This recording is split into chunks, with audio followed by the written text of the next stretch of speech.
Most owners know exactly what they spend every month in rent. They generally have a great idea as to what they're generating every month in revenue. But very few owners have any idea as to what their revenue per square foot is or why it even matters.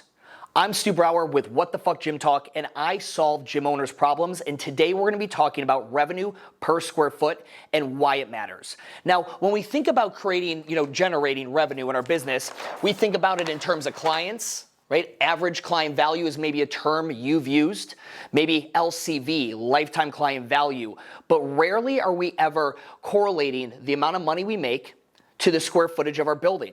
And why would this even be important? This is important because the facility you are leasing that you have chosen to put your business in costs you money. It is a line item on your expense, but it can also be looked at as an investment when done right. When you can generate enough money from the real estate, it is looked at as a very sound investment. Now, at the end of this video, I'll share with you some averages of revenue per square foot based on a couple different fitness business models that you could strive for, and you can compare that to what you're currently doing after I walk you through it here. So in this hypothetical scenario I'm going to take you through today, we're looking at a 2,800 square foot gym. This gym generates $45,000 per month in total monthly revenue. Now, on an annual, that comes out to $540,000 per year. Now, if you do the math on that, we take the $540 per year and we divide that by the square footage of 2,800 square feet, we see that this gym is generating $192 per square foot per year. Okay, good. Now, what do we do with that information, right? All of you guys can probably do the back of the napkin math on your own facility and your own numbers and come up with that number. Well, here's what we're going to do. We're going to go ahead and investigate this further. We're going to go ahead and first analyze the direct lease cost. Now, your facility that you lease has lots of expenses, but we're just going to go ahead and look at the direct lease cost. This is the investment in real estate you've made so that your business can exist. Most gyms would agree that without a brick and mortar, their gym wouldn't exist. So this is a necessary investment. However, it is one that we need to be calculated with. So in this scenario, this gym is paying $23 per square foot as a base rent. They have an additional $2.50 per square foot for the triple net lease cost. For those of you unfamiliar, there is a lease type called a triple net lease. This lease is very landlord favorable, and it requires the tenant to pay for the property taxes, the insurance, and the common area maintenance of the building.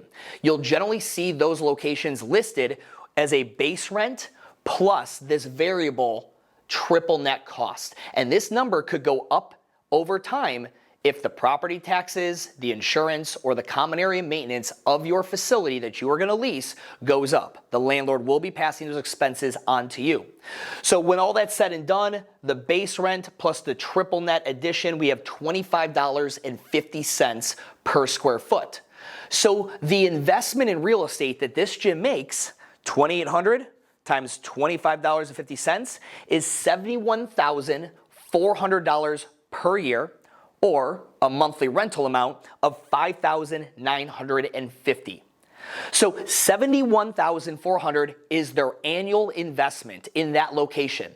And in this hypothetical scenario, let's say that this location has great, retail store frontage. It has awesome public visibility with walkability and transportation, and everyone sees it as they drive by. So they believe that making this type of an investment, $71,400 per year, and being able to be at this location is worth it. Now, if we were to crunch the revenue per square feet, we can find out, is it or isn't it? Now, a little tidbit here. When we're talking about numbers, when you're analyzing your revenue per square foot, the first thing you want to do is this a viable location? And in my experience, you want to keep your direct lease cost at 25% or below of your total monthly revenue, okay? Always 25% or less of what you generate monthly. So if you're crunching those numbers right now and you're like, oh shit, I'm currently at 36% of my total monthly revenue, Well, there's not too much you can do about it now. You probably already signed the lease, but that was an ill-chosen spot. If you've been there for multiple years and you have not been able to increase your revenue to the point where you are only spending 25% or less on that lease investment, then yeah, we probably could have chosen a more economical spot or a spot that you could have done something with, because apparently you're not doing much with that location if it's still costing you that much. The key with real estate, guys, is if you're gonna spend a lot of money on it, you better be able to generate enough revenue per square footage that it makes for a sound investment.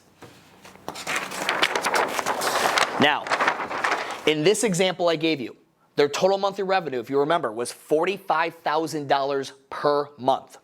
Their rent was $5,950 per month. That comes out to 13% of their total monthly revenue is spent on rent. That is ideal. That is perfect. It's probably even slightly below average of what the average gym owner is spending. But in this scenario, this is what they got. I would give this a thumbs up from that perspective. But now we need to go and investigate a little bit further. Get a better idea as to what this facility is doing for our business. We go ahead from there and we start asking ourselves, what is your return, your ROI on this lease? You have chosen to invest. You probably have a personal guarantee. You've upfitted the location. You paid for fixtures in the bathrooms and signage and flooring and all these other things. You've made a considerable investment. What kind of ROI are we getting out of this? So if we go and look at this example, total annual rent, again, was $71,400. The total annual revenue of this business was $540,000. Okay? Remember what they were making per month, times that by 12, we get $540,000. That is a 7.5x return on investment for that real estate. Now, I told you at the beginning of the video I was going to give you some numbers that you can go and start crunching for yourselves. In various business models, and this does differ, we see different things. For example, if you are an HVLP model, high volume, low price, like a Planet Fitness, you might see anywhere from the mid to high 60s to up to $100 per square foot of revenue. Okay? If you are a microgym or a boutique gym, you're probably seeing maybe the 150s to the low 200s per square foot of revenue, and with some exceptions, they might even exceed that to beyond $250 per square foot. Here's the key. While there is no necessarily good number or bad number, you ultimately want to check your own revenue per square foot, run your direct lease cost, and find out, am I making a return on the direct lease investment? Forget your utilities and your water and the electricity and all that stuff. Those are variables, right? Those are up and down. Those are based on service providers, all this other stuff. I want to know just on the cost, the direct cost of that lease. Are you making a return on that investment? If you are not, it's probably time for you to start considering a different space or a different strategy. Guys, I hope this video was helpful. And if this was a bit eye-opening to you, and you found yourself kind of in a tough spot with your real estate and the amount of money you're generating, feel free to go ahead and make a comment down below, shoot me a DM. I'd love to talk to you about your situation. And until I see you in the next video, have a great fucking day.